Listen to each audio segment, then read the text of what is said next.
What's up everyone, it is BrickLover18 here, and today we are back with another episode of Ask Brick. Ask Brick is my Q&A show where you guys ask me questions about Lego, about life, about anything at all, whatever you want it to be. Use that hashtag AskBrick and I'll answer the question here on a video format. Today we're going to be talking about my time working at the Lego store. A little bit of history. Back in 2019, I started at the Lego store here in Toronto where I worked there for about 8 or so months, and I had a really amazing time. While I was at the Lego store, I did not talk about it here on my YouTube channel, and I tried to keep the two things separate, but now that I haven't worked there in a few years, I've made several videos on it since then, and today in this video, I'm just going to answer some of your most frequently asked questions about my time at the store.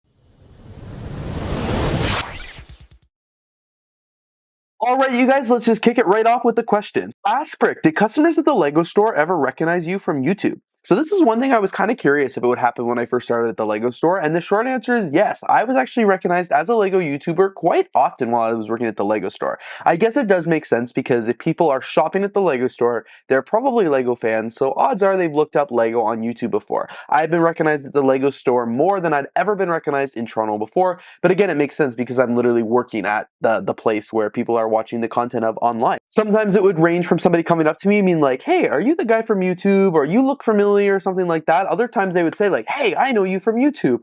And it really just depended, and it was really cool. I really loved meeting those people. Sometimes it was anything from a quick conversation like, hey, I watch your videos, oh thank you, cool, to hey, can I grab a picture with you, I watch your videos on YouTube. Or even sometimes people would say at the very end when I don't know who they were, they'd like be checking out and I'd be like, thanks for coming in, and they'd be like, thanks BrickLover18, and I'd be like, wait, what? So yeah, it did happen quite often where people kind of recognize me from YouTube and things like that, and it totally makes sense. One time I was helping a customer at the pick-a-brick wall, and I was like just talking to her, and she went, your voice sounds so familiar.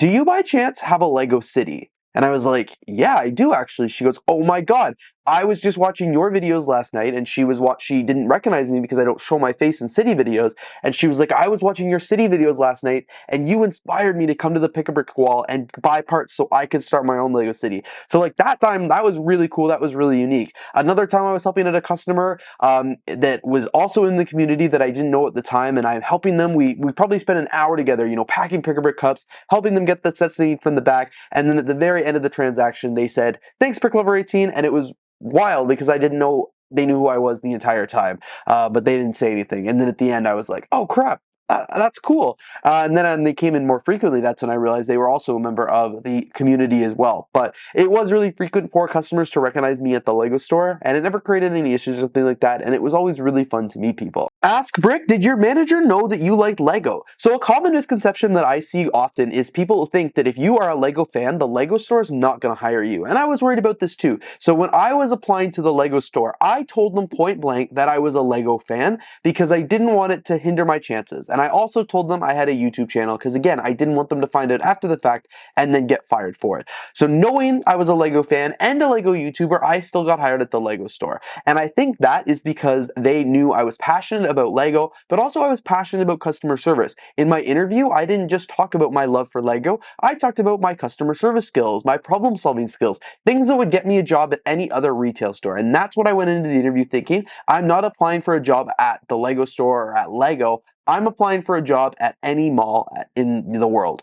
Any store at any mall in the world, that's the job I'm applying for. The fact that it's Lego is besides the point, and I think that's what really helped me, you know, set me apart. The managers loved that I actually had some knowledge about Lego because it meant I was knowledgeable on the products and I was able to help employees and customers and stuff like that alike. They also knew that I had a Lego YouTube channel, like I mentioned, because I disclosed it at the start because I didn't want anything to come up after the fact that would, you know, get me fired or get me in trouble or something like that. So even though my manager knew I was a Lego fan, I was still hired. And like I said, that's a common misconception I read online all the time, is that if you're a Lego fan, the Lego store won't hire you. Sprick, did your YouTube channel ever impact your time at the Lego store? Like I said, I disclosed to my manager that I was a Lego YouTuber right at the start of my interview, because if it was going to hinder my chances of working at the Lego store, I wanted to do it right at the start and not, you know, 2 months in when I got fired.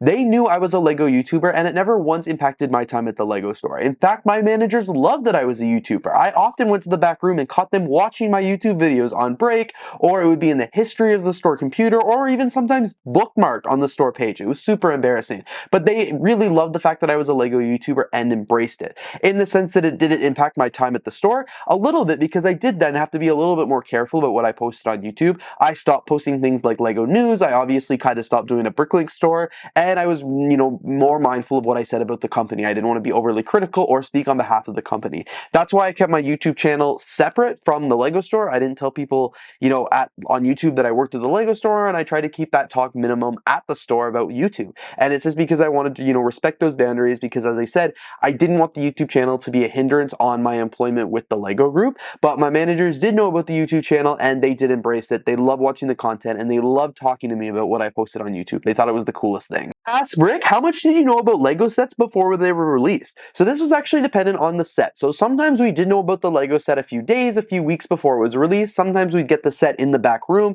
so we would actually have the physical copy of the set before it was released to the public. Other times we'd get an internal memo that was sent to the LEGO group and all store employees to let us know about new sets and new product launches, because they wanted us to become familiar about it, know all the details so we could talk to our customers about it. And then, like I said, other times we got to build the LEGO sets, or we just watched the news. Sometimes when I was working at the store, a customer would come in and tell me something that I'd never heard about a LEGO set before, and I was like, oh, that's cool, maybe that's true, maybe that's not, I have no idea. Most of the time it was true, and sometimes customers did know about sets before we did. Other times customers would come in and try and press us for details on sets that we couldn't reveal because the set hadn't been released yet, even though we knew about it a while ago. Because like I said, we got those store memos that everybody could read and everyone could know what was up at the same time. LEGO is a very free following information company where a lot of employees knew a lot of information about the company. Asperk, did you get a sneak preview of upcoming sets? So like I mentioned earlier, we often got memos from the LEGO group talking about any upcoming sets. They would include details about the set, all the pricing information, and pictures as well. So we often got to know all of that. So we got the sneak preview, we got to see what to expect, and we got to be product knowledge experts before the product even released.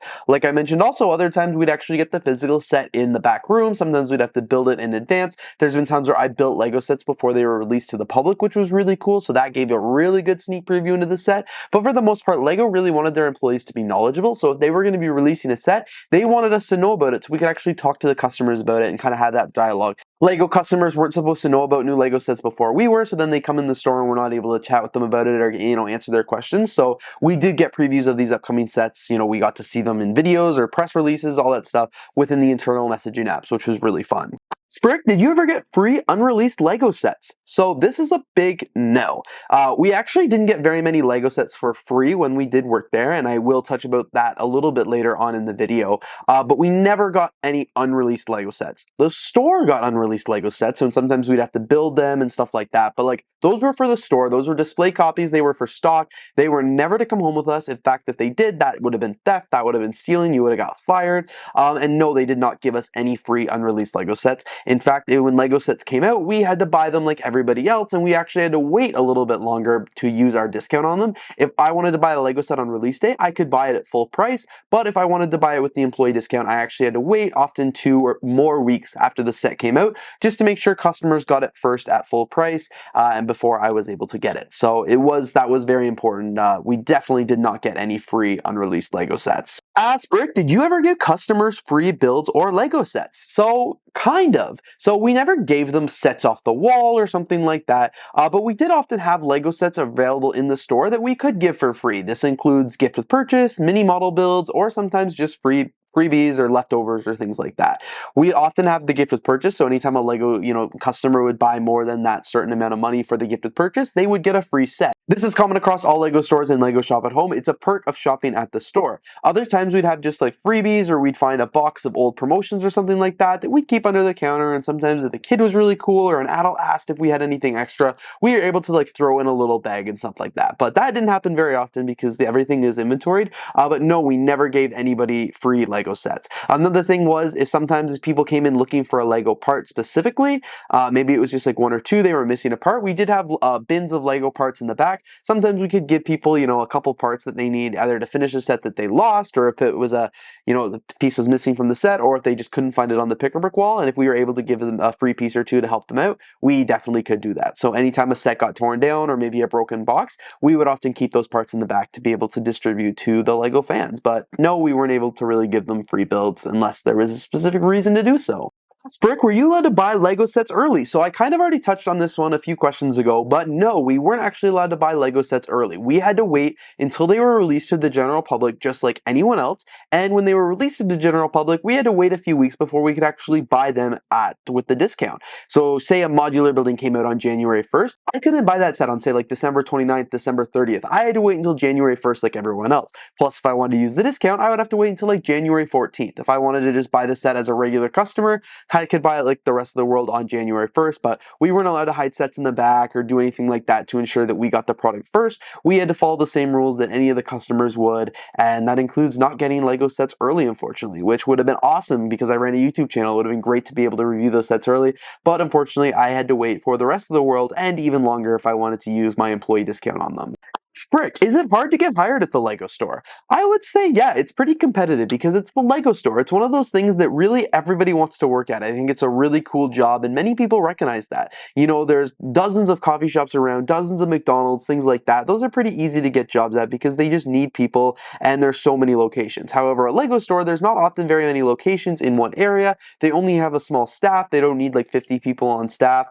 So it is pretty competitive to get there. I know I interviewed against like 20 other people at the time for a total of 3 job openings. So it's very, very competitive. And I think like if you're a diehard Lego fan and you really want to work there, it's very similar to trying to get any other job that you really want to work. It's, you know, it's competitive. You got to put the work in. You got to do some research. You got to, you know, show up to the interview prepared and ready, and just honestly do your best. But it's definitely harder to get hired there, I would say, than other minimum wage jobs because it's way more competitive because, you know, it's the Lego store. It's a pretty cool place to work. Ask Brick, what happens to the Lego store display models after they're done? So it kind of depends. So if it was an official Lego set, what often would happen, or sometimes that set would be torn down and the parts would be used in the back, but more often than not, those sets would actually just be stored in the back room until they were no longer part of the Lego product line, which means they retired, and then Lego employees would actually get to take those home.